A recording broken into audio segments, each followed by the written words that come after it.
माननीय सौभाग्यवती सल्ला जी, भाई बसंत कुमार जी, आदरणीय सन्यासीगण, देवियों और सज्जनों, प्रतिवर्ष की भांति इस बार पुनः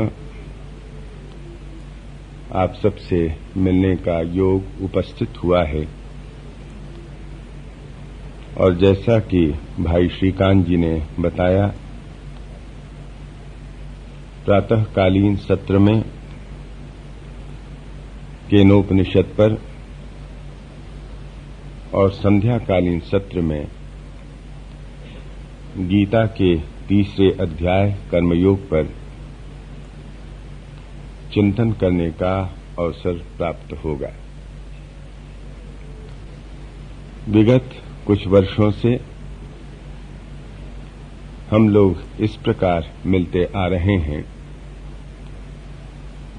पिछले वर्ष इसी श्रृंखला में ईशावास्योपनिषद को हमने चिंतन का विषय बनाया था। उपनिषद साहित्य क्या है, यह आप लोग भली भांति जानते हैं और अभी अपने बहुत ही सुंदर संक्षिप्त प्रास्ताविक में भाई श्रीकांत जी ने उपनिषद साहित्य और गीता के संबंध में उल्लेखनीय बातें आपके सामने रखी हैं। मैं उन्हें साधुवाद देता हूं कि इतने अल्प समय में उसकी जो सारभूत तत्व की बातें हैं उन्हें आपके सामने उपस्थित किया है। सचमुच यह उपनिषद साहित्य दर्शन है, फिलॉसफी के अर्थ में नहीं, विचार या चिंतना के अर्थ में नहीं, बल्कि देखने के अर्थ में। दृश्य धातु से दर्शन शब्द निकला है, जिसका अर्थ होता है देखना। ऋषियों ने देखा, जो देखा उसको लिपिबद्ध किया। लिपिबद्ध करना, यह शब्दावली भी उपनिषद साहित्य पर लागू नहीं होती, क्योंकि जिन ऋषियों ने देखा उन्होंने लिपिबद्ध करके तो रखा नहीं था। वह तो श्रुति परंपरा से यह साहित्य हमें प्राप्त होता रहा, श्रुति का तात्पर्य सुन करके। आचार्य ने शिष्य को सुनाया, कालांतर में वही शिष्य स्वयं आचार्य बना। उसने अपने शिष्य को वह विद्या दी और इस प्रकार यह परंपरा चलती आई। इसीलिए इसे श्रुति परंपरा कहते हैं। एक दूसरी परंपरा हमारे यहां स्मृतियों की रही। स्मृतियों का लेखन होता रहा, पर श्रुति परंपरा में लेखन कहीं नहीं था। यह तो अभी समझ लीजिए कुछ ही वर्षों पहले की बात है। 200 वर्ष 300 वर्ष जब लेखन की परंपरा प्रारंभ हुई, उसके पहले इतनी विस्तृत परंपरा नहीं थी। पहला जो अनुवाद अन्य किसी भाषा में उपनिषद का हुआ, तो वह भाषा है फारसी। दारा शिकोह ने इसका अनुवाद फारसी में कराया। दारा शिकोह औरंगजेब के भाई थे, जैसा कि आप जानते हैं, और वे उपनिषद साहित्य से बड़े ही प्रभावित हुए। उन्होंने फारसी भाषा में उपनिषदों को अनुवादित कराया। कुछ उपनिषदों को, और यह भी हमारे लिए रोचक जानकारी है कि इन उपनिषदों का जो अंग्रेजी अनुवाद पहले हुआ वह राजा राम मोहन रॉय के द्वारा, और वह अनुवाद अंग्रेजी में उन्होंने दारा शिकोह के फारसी अनुवाद से किया, क्योंकि उन्हें स्वयं संस्कृत भाषा का ज्ञान नहीं था। राजा राम मोहन रॉय ने ब्रह्म समाज की स्थापना की। उस समय उन्होंने देखा अंग्रेजी शिक्षा दीक्षा का प्रभाव बहुत जोरों से नवयुवक वर्ग पर पड़ रहा है, और ये नवयुवक पाश्चात्य संस्कृति की ओर बहे चले जा रहे हैं, और उनमें से कई ईसाई धर्म का अंगीकरण कर रहे हैं। यह उनके लिए हृदय विदारक घटना थी। उन्हें सूझ नहीं रहा था कि क्या किया जाए। फारसी के वे बहुत अच्छे विद्वान थे,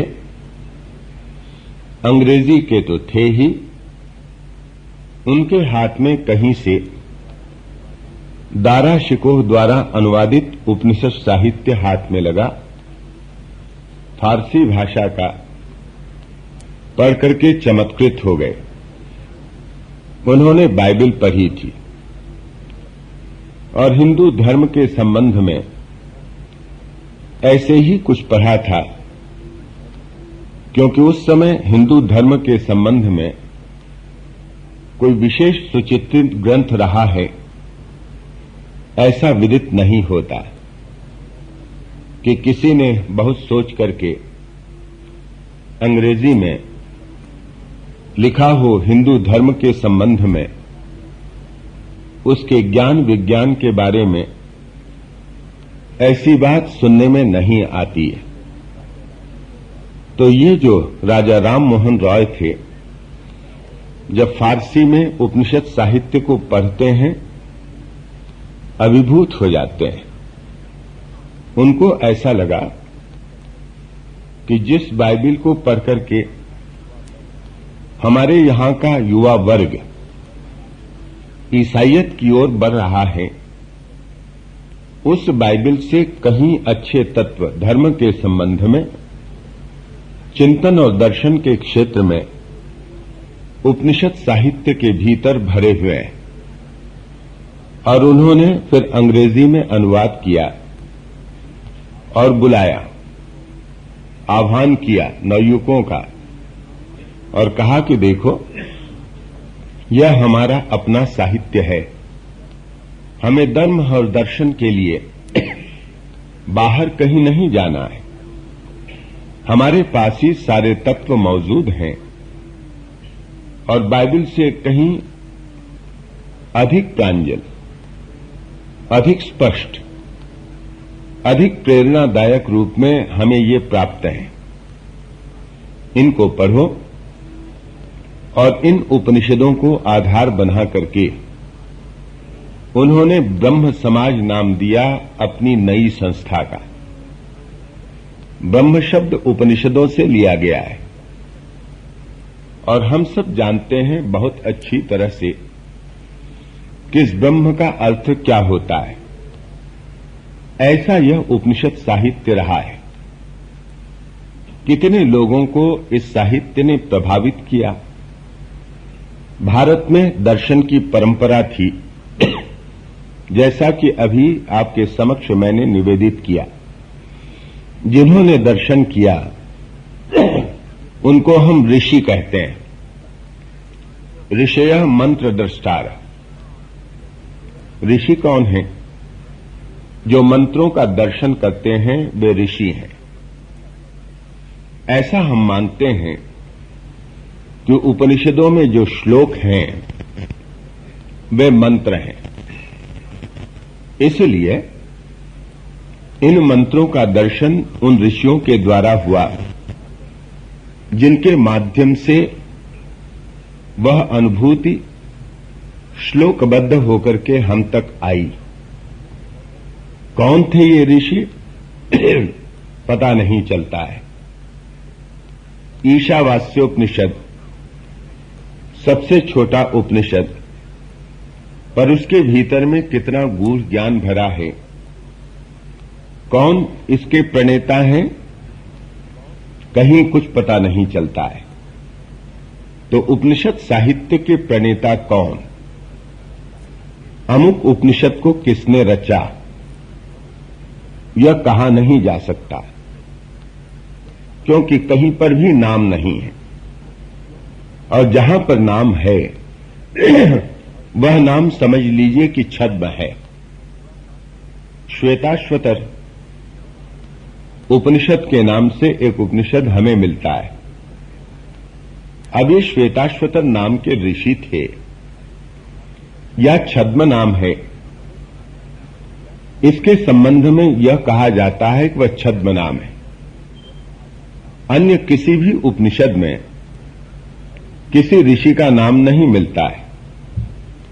यह केनोपनिषद है, इसलिए केनोपनिषद नाम रखा कि इसका प्रारंभ ही केन शब्द से होता है। तो यह नाम रखने की परंपरा रही। तो ये जो अनुभवी जन थे, इन्होंने अपने को बड़ा गुप्त रखा। इसलिए गुप्त रखा कि जो आत्मा या ईश्वर का संदेश है वह तो उसी व्यक्ति के द्वारा दिया जा सकता है जिसका अपना कोई संदेश नहीं है। ईश्वर उसी के माध्यम से बोलता है जिसका अहंकार नहीं बोलता। मेरे माध्यम से ईश्वर क्यों नहीं बोलते? इसलिए नहीं बोलते कि मेरा अहंकार मेरे माध्यम से ध्वनित होता है। अहंकार और ईश्वर ये दो एक साथ नहीं चल पाते हैं। तो उपनिषद साहित्य में हम देखेंगे यह जो अद्भुत हमें अमृत मिला है वह इसलिए मिला है कि ऋषियों ने अपने आप को पूरी तरह से गोपन करके रखा। पता ही नहीं चलता है कि अमृत का परिवेशन कौन कर रहा है। अमृत मिल जाए, समाज अमृत का भागी बने, बस यही उनकी वांछा है। कौन अमृत को बांटता है यह बहुत गौण है उपनिषद के ऋषियों के सामने। और इसीलिए आप कहीं पर भी किसी ऋषि का नाम नहीं देखेंगे जिसके संबंध में कहा जाए कि वह अमुक उपनिषद का रचयिता है। जैसे यह माइक है, आपको तभी तक अच्छा लगता है जब तक वह मेरी बात को आप तक पहुंचा दे रहा है, और वह तभी तक मेरी बात को आप तक पहुंचाता है जब तक उसकी अपनी कोई बात नहीं है।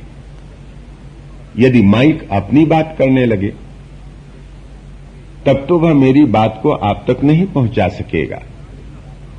आप कहेंगे कि माइक को बंद करो, बहुत किरकिरा रहा है, कुछ सुनने नहीं देता है।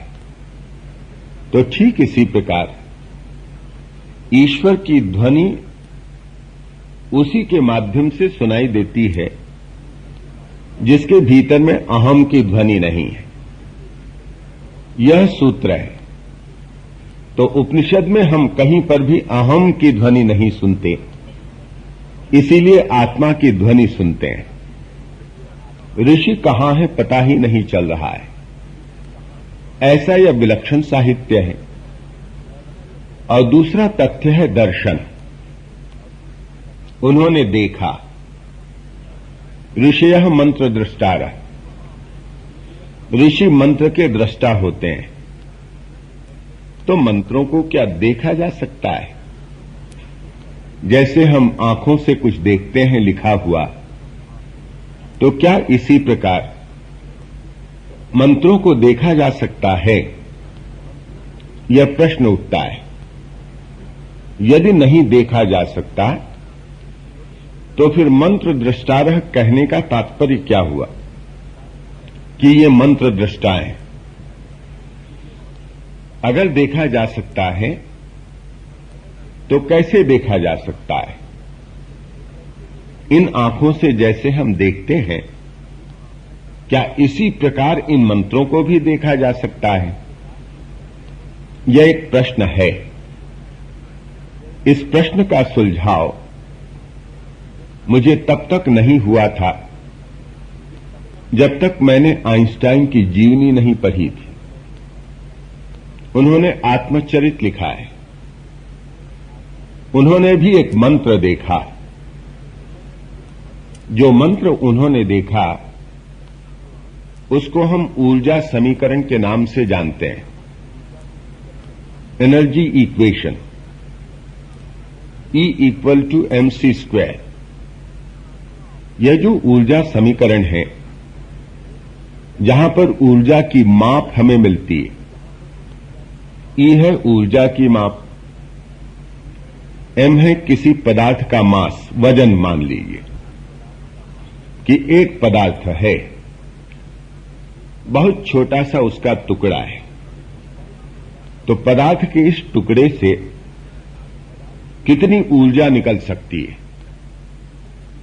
इसकी माप निकाली है आइंस्टाइन ने अपने उस सूत्र के द्वारा। तो एनर्जी जो निकलेगी वह है E। उस पदार्थ के छोटे से का जो वजन है, चलती भाषा में मैं बोल रहा हूं, उसे आप मास m पकड़ लीजिए, और c का मतलब है प्रकाश की गति। तो c वर्ग, प्रकाश की गति वर्ग, यह ऊर्जा की माप। अब वैज्ञानिकों ने उनसे पूछा, आइंस्टाइन से, महोदय, यह तो विलक्षण समीकरण है जो आपने संसार को दिया, और सचमुच में वह समीकरण अत्यंत विलक्षण है।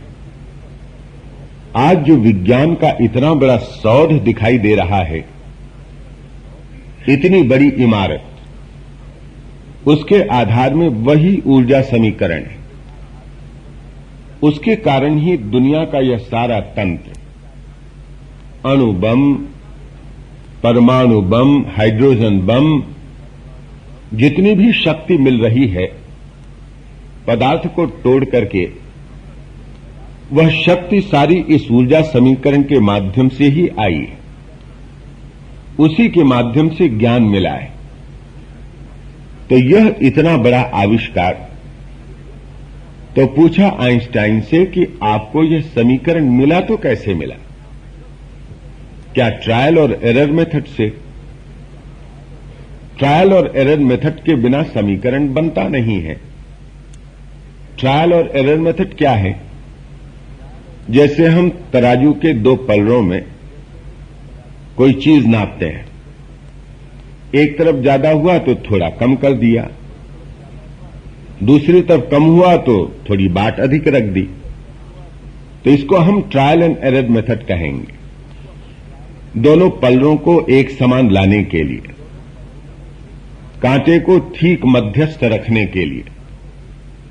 जैसे एक मेरे जीवन की छोटी सी घटना है, उसके माध्यम से हम इस ट्रायल एरर मेथड को समझ सकते हैं। बहुत छोटा था, दूसरी या तीसरी प्राथमिक कक्षा में पढ़ता था। दशहरा दिवाली की छुट्टी थी तो मैं गांव गया था, ननिहाल गया था। वहां पर एक गुरुजी थे, पाठशाला तो थी नहीं। एक पंडित जी गांव के बच्चों को लेकर के पढ़ाते थे, और पंडित जी को गांव वाले अनाज, वस्त्र, रुपए आदि दे देते थे। तो मुझे देखा, मैंने प्रणाम किया। कब आए? कहा कि 7-8 दिन हो गए। अच्छा, सुना है तुम गणित में बड़े होशियार हो, एक हम तुम्हें गणित देते हैं, बना सकते हो? मैंने कहा, गुरुजी आप बता दीजिए, मैं कैसे कह सकता हूं कि वह बनेगा या नहीं बनेगा। ठीक है, उन्होंने कहा कि गणित यह है एक आदमी के पास कुछ मुर्गियां हैं और बकरियां हैं। यदि इन सबके सिर को मिलाया जाए, जोड़ा जाए तो 40 होता है, और पैरों को जोड़ा जाए तो 100 होते हैं। अब तुम यह बताओ कि कितनी मुर्गियां और कितनी बकरियां। बीज गणित का तो ज्ञान था नहीं। ज्ञान होता तो 1 मिनट में माप निकल जाता कि क मान ले मुर्गियां हैं, ख गाय हैं, बकरियां हैं, तो क धन ख बराबर 40 और 2 क धन 4 ख बराबर 100। बस क का मान निकल गया, ख का मान निकल गया। पर जैसा मैंने कहा, उस समय बीजगणित का तो ज्ञान था नहीं। तो ठीक है, मैंने कहा कि कोशिश करता हूं। कब तक रहोगे? उन्होंने पूछा। मैंने कहा नरसों में जा रहा हूं। ठीक है, जाने के पहले तक तुम बता देना। तो मुझे लगा कि जरूर सवाल कठिन है, नहीं तो क्यों कहते कि जाने के पहले तक बता देना। अब मन उसी में उलझा है। खाना खाने बैठे हैं तो जैसे मन वहीं जा रहा है, ट्रायल और एरर मेथड में। अच्छा, उसके पास 20 मुर्गियां और 20 बकरियां, 40 सिर तो हो गए, पर पैर कितने हुए? 20 दूनी 40 और 20 चौक 80, 120। नहीं, काटो और चलो। यह ट्रायल एंड एरर मेथड है कि ठीक है, उसके पास 15 बकरियां हैं और 25 मुर्गियां हैं, 40 हो गए, तो 15 मुर्गियों के 30 पैर और 25 मुर्गियों के 50 पैर और 15 जो बकरियां हैं 60 पैर। अरे ये तो 110। चलो, ये ट्रायल एंड एरर मेथड। अब खाते खाते हाथ रुक गया है, वहीं गणित कर रहे हैं मन ही मन। नानी कह रही कि आज क्या हो गया तुझे, क्या कर रहा है? कुछ नहीं। फिर खाने लगे, फिर मन वहीं। और फिर आया, अच्छा उसके पास 10 बकरियां माने और 30 मुर्गियां माने तो 40, तो ठीक है सिर। तो 10 बकरियों के 40 पैर और 30 मुर्गियों के 60-100, एकदम वैसे ही भागा जूठे हाथ।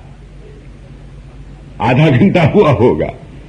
गुरुजी, उसके पास 10 बकरियां और 30 मुर्गियां, जरूर तुझे किसी ने बताया है। अब यह जो प्रोसेस है, प्रक्रिया है, इसको हम ट्रायल एंड एरर मेथड कहते हैं कि गणित जम नहीं रहा है, समीकरण जम नहीं रहा है, तो इधर काटो इधर जोड़ो। तो उनसे पूछा गया, आइंस्टाइन से, आपने क्या ट्रायल और एरर मेथड से यह समीकरण प्राप्त किया? कहा नहीं। Then I saw this equation. यह उनके मुख्य शब्द हैं। मैंने इस इक्वेशन को देखा। इन an intuitive flight I saw this equation. मन की उड़ान हुई, प्रज्ञा की उड़ान में मैंने इस इक्वेशन को देखा। प्रज्ञा की उड़ान होती है और उस उड़ान में ऐसे सूत्र दिखाई देते हैं। तो जैसे हमने मंत्र कहा, मंत्र का मतलब क्या होता है? बहुत छोटा सा, शब्द राशि अधिक नहीं है, शब्द छोटा सा है, वाक्य बहुत छोटा सा है, और उस छोटे से वाक्य के भीतर में बहुत ऊर्जा भरी है, बहुत ताकत है। उसको हम मंत्र कहते हैं। तो इस व्याख्या के अनुसार आइंस्टाइन ने जो देखा सूत्र, जो समीकरण, वह तो मानो शक्ति का भंडार है। आज संसार तो उसी से शक्ति पा रहा है। तो यह मंत्र ही है। और वे कहते हैं, in an intuitive flight I saw this equation. वे चिंतन कर रहे होंगे, मन उनका एकाग्र हो गया होगा, और उस एकाग्रता के क्षण में उन्हें मानो वह इक्वेशन दिखाई दे गया। और उसके बाद उन्होंने परीक्षण करके, जांच करके उस समीकरण को सही पाया। तो ऐसे ये जो सूत्र हैं, यहां पर जो मंत्र के रूप में प्राप्त हैं, श्लोक हैं, इनको हम कहते हैं कि ये मंत्र हैं जिन्हें ऋषियों ने देखा है। और ठीक ऐसे ही देखा है, जब मन सूक्ष्म हो जाता है, पवित्र हो जाता है, तो मन की गति अबाध हो जाती है। अभी तो मन की गति अबाध नहीं है। आप कह सकते हैं कि मन तो कहीं भी जा रहा है। हमने कितने स्थान देखे हैं, मन चला जाता है पल भर में। इंग्लैंड चला जाता है, अमेरिका चला जाता है, जहां जहां जाकर के हमने कुछ देखा या अनुभव किया, पल भर में मन सभी जगह चला जाता है। तो आप कहेंगे कि क्या यह मन की अबाध गति नहीं है? हम कहेंगे कि मन बहुत दूर तक चला जाता है, पर यह अबाध गति नहीं कहलाती है। इसके लिए भी बाधा है, इसके लिए भी सीमा है। देश और काल को बाध करके, भेद करके मन नहीं जा सकता है। पर जब मन पवित्र होता है तो सूक्ष्म हो जाता है, और सूक्ष्म होने से देश और काल की जो गतियां हैं उनको बाधित कर देता है। और ऐसे समय में यह मंत्र दिखाई देते हैं। तो यहां वह प्रक्रिया भी हमारे सामने रखी गई है केनोपनिषद में, जिसके माध्यम से हमारा मन निर्बाध हो सकता है, उस निर्बाध गति को प्राप्त कर ले सकता है। तो ऐसा यह केनोपनिषद और जिन 10 उपनिषदों पर भाष्य लिखे गए, भगवत पूज्यपाद आचार्य शंकर के द्वारा, तो उनमें इसको दूसरा मानते हैं। ईश, केन, कठमुंडक इत्यादि प्रश्न, ऐतरीय, तैत्तरीय, छांदोग्य, बृहदारण्यक, और वह जो 11वां श्वेताश्वतर है, उसके संबंध में मतभेद है। आद्य शंकराचार्य ने वह भाष्य नहीं रचा, ऐसा बहुतों का मत है। और मेरा भी व्यक्तिगत मत वही है कि वह आद्य शंकराचार्य का भाष्य नहीं है। जो हो, यह उपनिषद साहित्य है। उपनिषद क्यों कहते हैं? अन्य कुछ नाम क्यों नहीं दिया इसके लिए? उपनिषद का क्या मतलब है? सद धातु है, और इस धातु में उप और नी, ये 2 उपसर्ग लगे हैं। उप का मतलब होता है समीप, नी का मतलब होता है अत्यंत। उप और नी का तात्पर्य हुआ कि अत्यंत समीप जाने से क्या होता है? सद धातु। 3 अर्थ हैं सद धातु के। एक विशरण के अर्थ में, निषाद के अर्थ में, माने पूरी तरह से नष्ट कर देना, एक यह अर्थ है। दूसरा अर्थ इसका यह है जाना, प्राप्त होना। और तीसरा अर्थ है अवसाधन, शिथिल कर देना। तो कहते हैं किसका नाश करता है? यहां पर वे कहेंगे कि जो मनुष्य के जीवन में जन्म, जरा, रोग आते हैं, इनका नाश करता है, अविद्या के बंधन को शिथिल कर देता है, और परम ब्रह्म के पास, उस परम सत्य के पास पहुंचा देता है आत्यंतिक रूप से। इसीलिए भगवत पूज्यपाद भाष्य करते हैं वे मुंडक उपनिषद पर। तो उपनिषद शब्द की व्याख्या में कहते हैं, ये इमाम ब्रह्म विद्याम उपयंती आत्मभावेन श्रद्धा भक्ति पुरस्सराः संतः तेषाम जन्म जरा रोगादि अनर्थ पूगम निशातयति परम वा ब्रह्म गमयति अविद्यादि संसार कारणम च अत्यंतम अवसादयति विनाशयति इति उपनिषद। यह उपनिषद शब्द का अर्थ है, जब हम जिसके पास हम जाते हैं, जिस विद्या के पास, ये इमाम ब्रह्म विद्या उपयंती आत्मभावेन, पास में जाते हैं इस ब्रह्म विद्या के। जो भी ब्रह्म विद्या है, जिसे हमने ब्रह्म विद्या कहकर के पुकारा है, उसके पास आत्मभावेन अपना अत्यंत सगा मान करके जाते हैं। यह जो ब्रह्म विद्या है, यह मेरे अत्यंत निकट, मेरे अत्यंत कल्याण के लिए ऐसा मान करके जाते हैं। जैसे किसी चिकित्सक के पास जाते हैं, चिकित्सक की दवा तभी कार्यकर होती है जब उसके प्रति हमारी श्रद्धा होती है। यदि चिकित्सक में श्रद्धा ही न हो तो कितनी भी बढ़िया दवा दे तो पूरा फल हमें उस दवा का नहीं मिलता है। चिकित्सक के पास जाते हैं तो श्रद्धा हो। हमने सुना है वे बड़े चिकित्सक हैं, बहुतों को उन्होंने आराम पहुंचाया है, कठिन से कठिन बीमारी उन्होंने दूर कर दी है।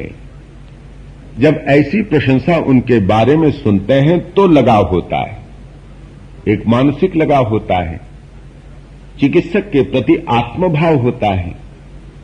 और ऐसा मान करके जब चिकित्सक के पास जाते हैं तो फिर फल मिलता है। तो यहां पर भी यही कहा गया कि यह जो ब्रह्म विद्या है, यह विद्या भी चिकित्सक है, भवरोग की चिकित्सक है। यह ब्रह्म विद्या भवरोग की चिकित्सा करती है। तो मेरे जीवन के जितने भी दुख हैं वे तो भवरोग से उत्पन्न हो रहे हैं।